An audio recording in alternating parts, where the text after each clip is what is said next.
So I was watching a video from a podcast of one of my favorite rappers. Shout out to my son. He's the one that introduced him to us. His name's Connor Price, and I was watching him on a podcast about how he got started on TikTok with performing his music. And he talked about the 80-20 rule. He was putting in the context of music and how he applies it with his music. And with that, there's multiple ways that the 80-20 rule works. And so I want to talk about two of them today. The first one is with the 80-20 rule is about how you go about your day-to-day. 80% of what you do should be proven that gives you proven results. And 20% of your day should be dedicated to doing new things that you're unsure of that will produce potentially a new outcome for you or get you more clients or something to that effect. The reason that this split works so well is because if you spend 80% of your time on something that you know that works, you're going to continue to get and reap those rewards of that. Whether that's buying ads on Facebook, producing social media content, buying ads in your local paper. Not that I would suggest that one anymore. It's kind of going out of it, or maybe promoting yourself on Google. Those might be your things that you do to go out and find new clients or people to sell to. And then spend the next 20% on something new and innovative, because it could then become part of your 80% down the line. With technology moving and going as fast as it can, I would definitely heavily make sure that you spend at least 20% of your time doing something new, whether that's you or your work or the people that you've hired to do that for you, whether that's in sales, marketing, how you present your product or your service to people, how you complete that product or service.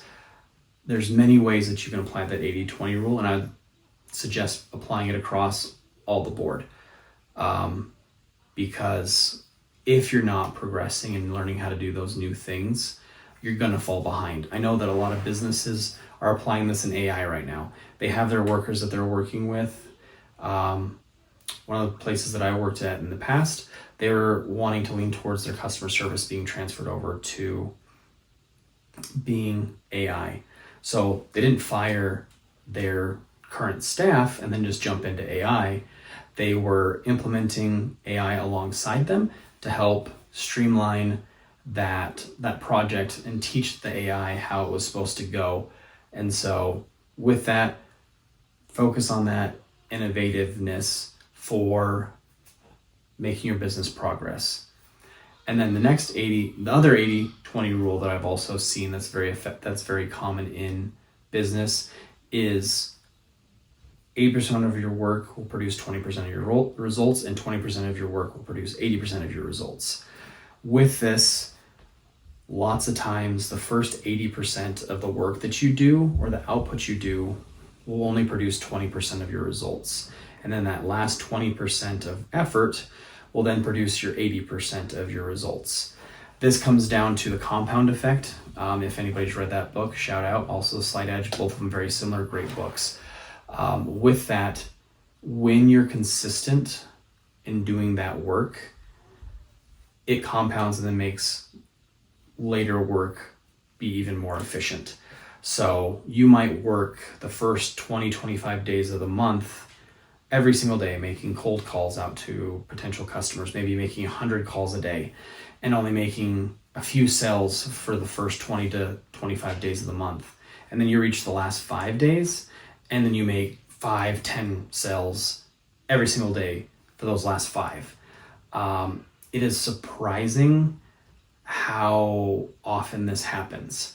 I worked with a gentleman. He was one of the first, Chris Chafflin. I don't know if anybody knows him, but great guy. Worked with him when TikTok was really starting to become new for like making money, and so he was coaching people on how to go viral on TikTok. And we've been working together for about 3 months. We worked on different projects, but we ended up collaborating a little bit. And he, for the first 2 months, was making almost no progress. And then the last month, he made more than he was making, than he made the whole previous year. So he was averaging like $500 to $2,000 a month in his coaching. And we made a few tweaks, and that after that third month of helping him out, he ended up doing over $50,000 in sales. So that 80-20 rule is surprising how consistent it is in giving you that result. So, hey, either way how you're doing it, apply both sets of those rules. Both of them will be very beneficial to your business. And if you're wanting kind of a roadmap on how to plan out those 90 days so that you can have success and fill that 80-20 rule work in your favor and maybe make it 30-70, reach out to us at Built by the Foot. We can definitely help you out with that 90-day plan.